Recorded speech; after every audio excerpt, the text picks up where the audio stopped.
Is your relationship characterized by disconnect and not feeling loved or not feeling like the ways you express love are accepted? Hi, I'm Sharmen from the Marriage Recovery Center, and I want to talk for just a few moments about the importance of being able to speak your spouse's love language. I know that you have probably heard this terminology before, and there are whole books written on this topic of speaking love languages.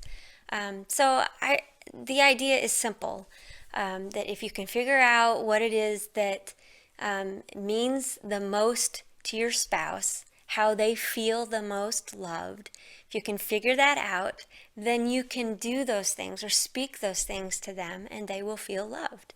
That's the idea.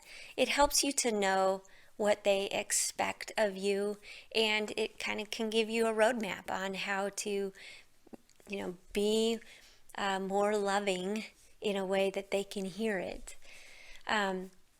Really quick, and again, you can Google this for more information, but really quick, the 5 love languages are quality time, acts of service, words of affirmation, gifts, and physical touch.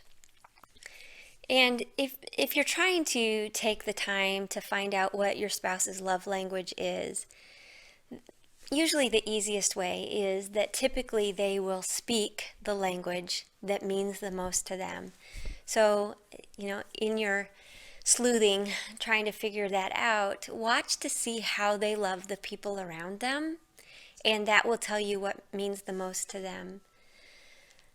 The problem is, don't expect to label your spouse, meaning that, there might be things that they're doing for other people because they've learned that that's someone else's love language that doesn't necessarily mean that much to them.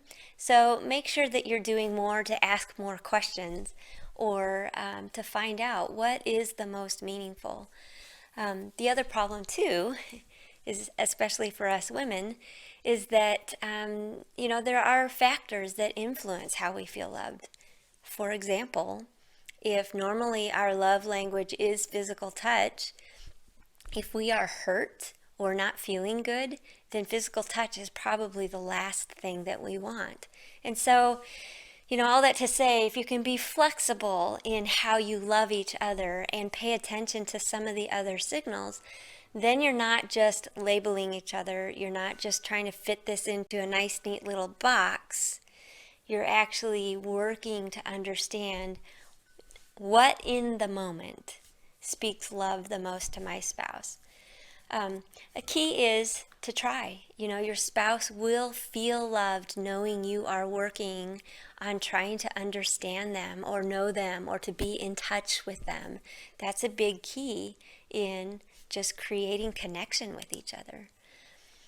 Another thing to think about is if you are too depleted to have anything to give, challenge yourself to be vulnerable enough to ask for what you need to help fill up that motivation, that internal tank, so to speak, in order to be able to love the people around you better.